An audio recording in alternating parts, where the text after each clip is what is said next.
नमस्कार, आप देख रहे हैं 4 PM बिहार और मैं हूं अभिषेक मिश्रा। बिहार में नीतीश बीजेपी की सरकार है अब, और नीतीश बीजेपी की ये सरकार, जेडीयू बीजेपी की ये सरकार अब संकट में है। या यूं कहें कि जेडीयू बीजेपी और हिंदुस्तानी आवाम मोर्चा की ये सरकार संकट में है। सरकार पर संकट के बादल मंडराने लगे हैं और इस बार नीतीश कुमार ने जो खेल किया है वो खेल अभी मुकम्मल नहीं हुआ है। एक तो फ्लोर टेस्ट में उनको अपना बहुमत साबित करना है, और अगर फ्लोर टेस्ट में अपना बहुमत वो साबित कर सके और फ्लोर टेस्ट में वो जीत भी गए, सरकार को बहुमत हासिल भी हो गया, तो फिर इस सरकार पर संकट बना रहेगा। जीतन राम मांझी की पार्टी के 4 विधायक बेहद अहम हो जाते हैं इस सरकार को बनाए रखने में, इस सरकार को बचाए रखने में, या फिर इस सरकार की नैया डुबोने में, इस सरकार को गिराने में। सिर्फ जीतन राम मांझी के 4 विधायक अगर अलग हो जाएंगे तो ऐसा नहीं है कि सरकार तुरंत गिर जाएगी, लेकिन फिर खेल और आसान हो जाएगा और सरकार का गिरना तकरीबन तय हो जाएगा, क्योंकि फिर 124 विधायकों की संख्या होगी एनडीए के पास, और 124 विधायकों में से 124 विधायकों का मतलब है कि 122 जो बहुमत का आंकड़ा उससे सिर्फ 2 ज़्यादा विधायक, और जाहिर तौर पर तब खेल हो सकता है। जेडीयू के विधायकों के सहारे तमाम तरह के खेल की गुंजाइश है। जो तेजस्वी यादव कह रहे हैं, खेला अभी बाकी है। तो खैर, हम जीतन राम मांझी की बात करने आए हैं, जीतन राम मांझी की बात करेंगे। हमने इसलिए भी कहा है कि जेडीयू और बीजेपी की ये जो सरकार है उस पर संकट है, क्योंकि सरकार बनते ही 4 विधायकों वाले जीतन राम मांझी ने अपने तेवर दिखाने शुरू कर दिए हैं। और आप अंदाज़ा इस बात से लगा लीजिए कि आने वाले दिनों में बिहार की राजनीति में क्या हो सकता है, और जीतन राम मांझी का इरादा क्या है, अपने 4 विधायकों के सहारे वो क्या खेल कर सकते हैं। इसका अंदाज़ा आप इस बात से लगा सकते हैं कि जीतन राम मांझी ने नीतीश कुमार पर हमला शुरू कर दिया है, निशाना साधना शुरू कर दिया है।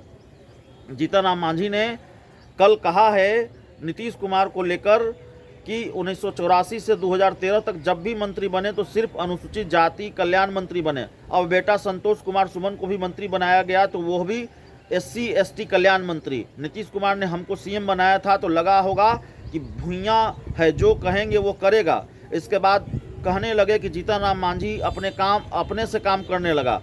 नीतीश कुमार पर एक तरह से निशाना साधा जीतन राम मांझी ने, और कहा कि हम CM थे तो पत्रकारों को पेंशन देने की योजना हमने बनाई थी, लेकिन नीतीश कुमार ने उसे काट दिया। हमने बिहार के कई जिले में प्रेस क्लब बनाने की घोषणा की थी, प्रेस क्लब बन तो गया लेकिन पत्रकारों को आज तक नहीं मिल पाया।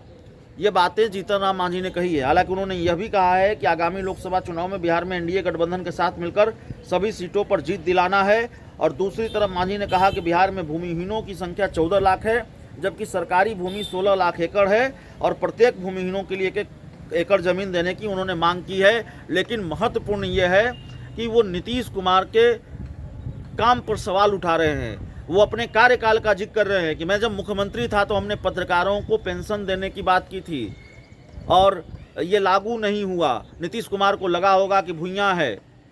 ये तमाम बातें कर रहे हैं जीतन राम मांझी। उन्होंने कहा कि पत्रकारों को पेंशन देने की योजना हमने बनाई थी लेकिन नीतीश कुमार ने उसे काट दिया। उन्होंने यह भी कहा कि हमें लगातार वही मंत्रालय मिलता आया है, बेटे संतोष सुमन को भी वही मंत्रालय मिला है। तो ना तो एक मंत्री पद से जीतन राम मांझी खुश हैं, और न ही जो विभाग संतोष सुमन को मिला है उस विभाग से जीतन राम मांझी खुश हैं।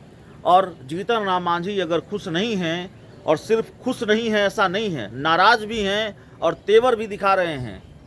सरकार के जो मुखिया हैं नीतीश कुमार पर, उन पर सधे शब्दों में हमला शुरू कर दिया है, उन पर सवाल उठाना शुरू कर दिया है। तो जाहिर तौर पर फिर अंदाज़ा लगा लीजिए ये कहने में क्यों गुरेज होना चाहिए कि ये सरकार संकट में है।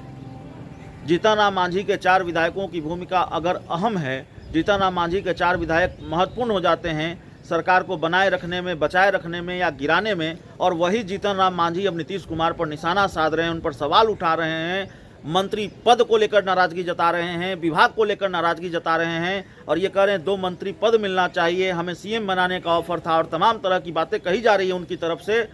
तो फिर ये तो माना जाना चाहिए कि सरकार पर संकट के बादल मंडरा रहे हैं। इस बार नीतीश कुमार और बीजेपी की राह आसान नहीं है, कहीं पाला बदलना भारी न पड़ जाए, क्योंकि जीतन राम मांझी के हाथ में भी खेल है। बहुत बहुत धन्यवाद।